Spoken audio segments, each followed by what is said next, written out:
am ascending. I'm becoming stronger by the minute. Deep breaths.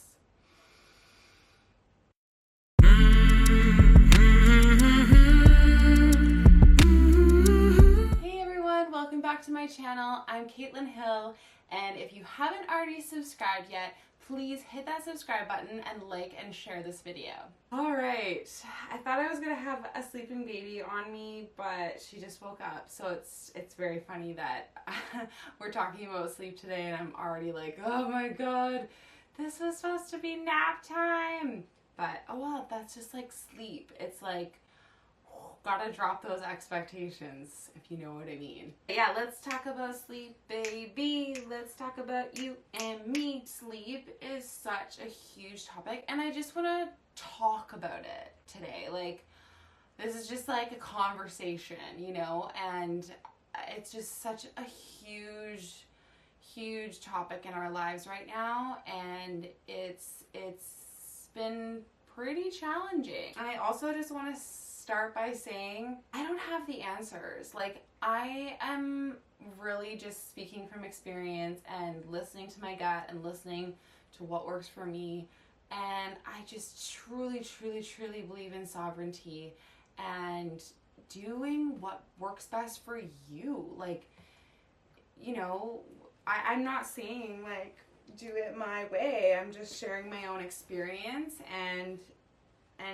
sharing what works for us or what doesn't work for us, and just following that, and just having the freedom to follow, you know, your own personal intuition and guidance, and knowing that that's what works best for you is the most important thing. So if you can get anything from my channel, it's that. It's I should be able to do my thing, and I'm living my life. I'm doing things our way and listening and learning as we go, always a student, and you should be able to do the same and live and coexist. There is no right way. It's really just listen to your intuition, follow what your gut is telling you, and that's what I'm doing on a daily basis, and that's where we're at. I don't have the answers to what's right and wrong. I just am following what feels right and best for me. And that goes for all things. Sleep,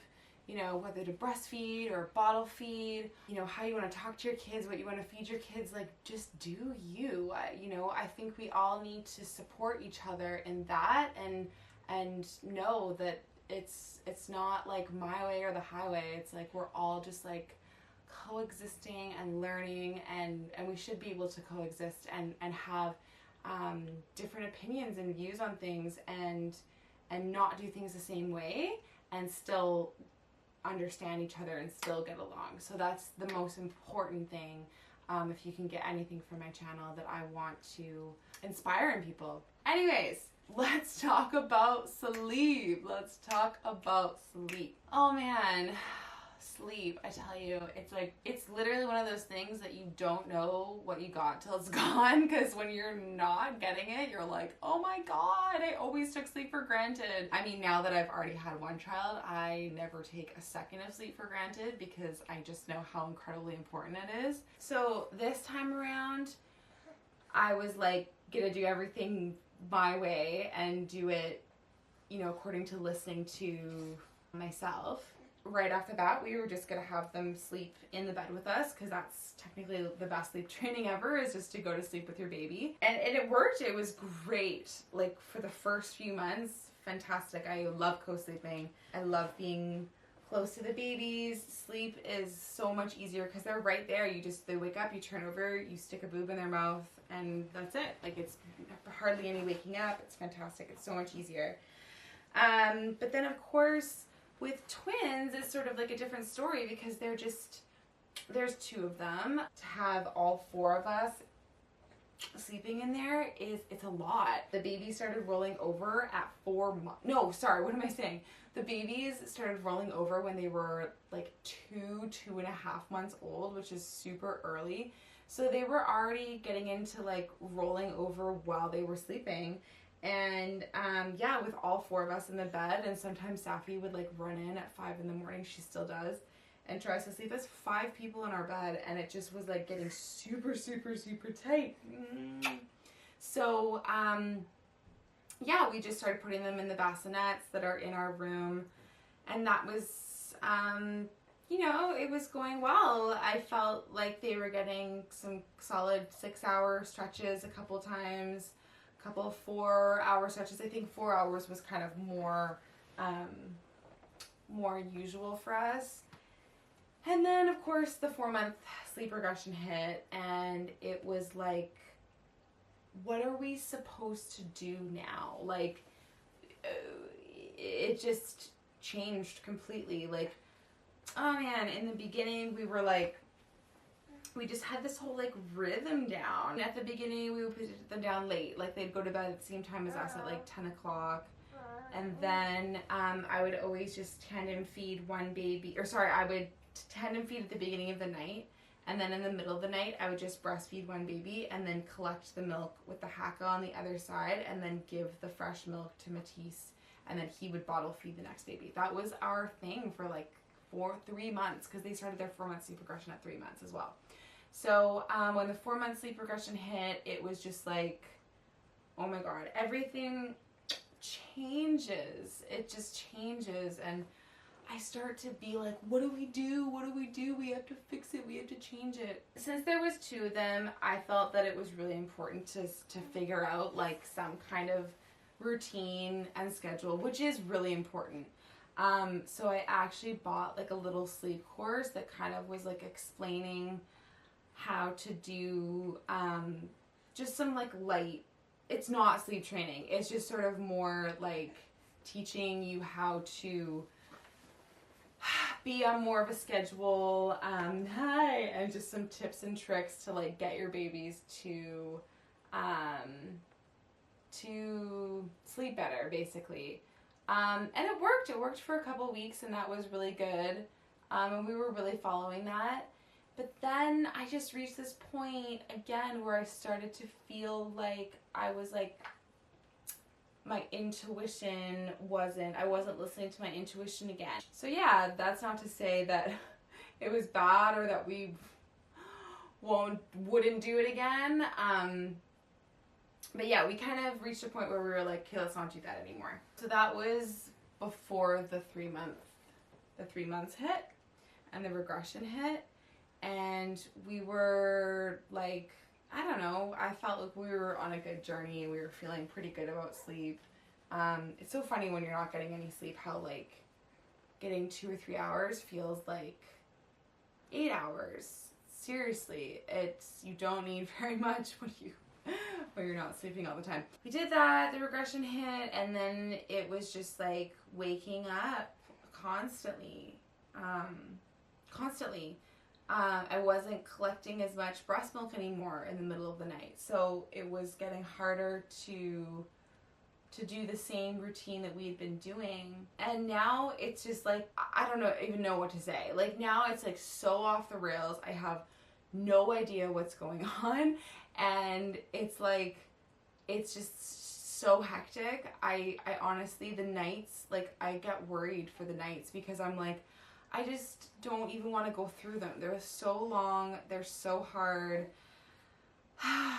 The sleep is so staggered. Like, before, the most important thing for us, and we still do this, is we keep them on the same schedule during the day. We make sure that they eat at the same time and they sleep at the same time during the day. Actually, I need to call Matisse right now and tell him that this baby's awake, because we have to wake the other baby up. So anyways, yeah, right now is just really, really, really, really hectic, and I just, yeah, I keep on being like, what do we do? What do we do?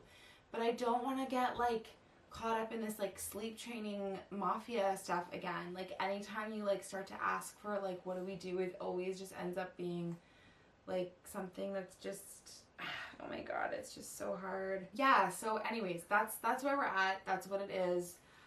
They're like waking up. It's almost like, I want to say like, between the 2 of them, it ends up being so staggered that it's like, we're up, Matisse and I are both up like once every 45 minutes to an hour during the night. It's like, feels like torture, honestly. So that's where we're at, and I've literally just reached a point of acceptance with it because I am trying to just follow my guidance and follow my intuition. That's where we're at. And hopefully I'll get some guidance soon on what we're supposed to do. So yeah, it's just a challenge right now. It's basically we've changed their sleep schedule to earlier, so they either, depending on when their last nap ends, now it's better because we have like, there are some positive things, like now it's better because we have more of a routine, we have more of a schedule. Like depending on the length of their naps, they have like 4 to 5 naps a day. And some of them are lying down in the crib. They usually only sleep for about 30 minutes if they are put down for their nap. 45 minutes to an hour for lucky, but usually just 30 minutes, which is totally biologically normal at this stage. And because, proper naps don't really start, or longer naps don't really start happening till around 6 months. So I don't expect the naps to be any different than they are. And then at nighttime now, they're going to bed at around 7 or 8, depending when their last nap is done. I try to give them like 2 hours in between like wake time. Then it's like the night starts, and then even like the last couple nights, it's like they're up like constantly. I mean, they for sure wake up half an hour after we put them down, and then we rock them back to sleep. Sometimes I breastfeed them. Sometimes we just rock them because they're so tired they don't even want to breastfeed. And then it's just like basically nonstop all night, waking up, breastfeeding them, rocking them, waking them up, breastfeeding, rocking them, all night long. All night long. Yeah, all night long. That is also totally normal. It's totally biologically normal. It is. It's just that when there's 2 babies, it's like extra. Because they stagger, like the times that they wake up staggers. Tandem feeding in the nighttime is really hard. When I'm like half asleep and I have to sit up with my twinsy nursing pillow and try to like breastfeed 2 babies and stay awake. Because with one, I normally just bring them into the bed and then I roll over and then I just like breastfeed on the side and like while I'm lying down, side-lying breastfeeding, and I love that because then I can just fall asleep while I'm breastfeeding, and that's fine. It's just that then we're up, like they fall asleep and then the next one wakes up and then this one wakes up, and we're literally, Matisse and I are literally just like passing babies back and forth every night between like being in the bed, being on us, being in the bed, being on us. Like it's just like back and forth. It's like ping pong. It's like a ping pong all night long, all night long, all night long. So yeah, it's really, really, really hard. But I am going to share a tip on something that has been, and honestly, at this point, I'm just like, don't really know what to do. I feel like maybe we need to have a bit more of a game plan. I just don't want to go into like any kind of like sleep training, but I feel like we need some kind of like structure or something that's going to work for us, because it's just like so hard. And of course, like I keep on just being like, okay, it's gonna get better, it's gonna get better, it's just a season, this isn't forever. But it's like pretty unsustainable to go on like this, because it's like then Safi, if she doesn't come into our bed in the middle of the night, she'll come into our room at 7 in the morning, and then she's ready to start our day, and then it's like I can't like function on the amount of sleep that we're getting right now. Like it's like very little, like it's like I can't be the best person that the best version of myself if I'm only running on like an hour or two of sleep. So yeah, it's like kind of, we're just like figuring out what we're gonna do, and that might come down to doing tandem feeding in the night, making sure that I'm feeding them at the same time so that we don't get into this cycle and this loop of like just constantly going back and forth, because it's just so hard.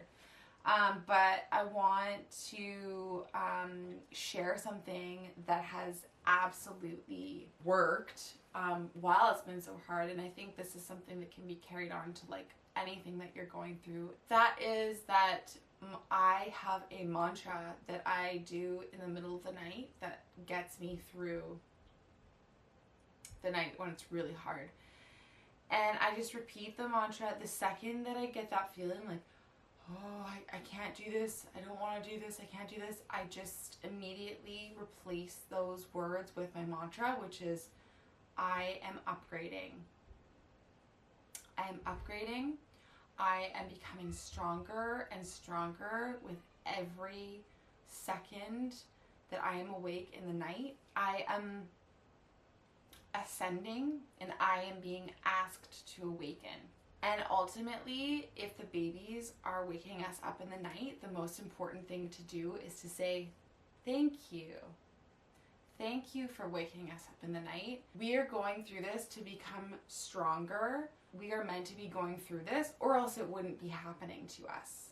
So that is the most important thing. It's literally like military training to become stronger. I just replace whatever feelings of discomfort that arise with my mantra, which is, I am upgrading, I am ascending, I am becoming stronger by the minute. Deep breaths. I just breathe in the air, and I pretend that the air is like nectar, and then I turn it into a meditation, and that's it. And that is how we're getting through sleep in the night right now. Thank you for watching this video. I'm gonna leave it at that because I don't have anything else more to say. So I'm gonna leave it at that. Thank you so much for watching. Please hit subscribe and like and share this video. And I hope that whatever path you are on, you are able to breathe and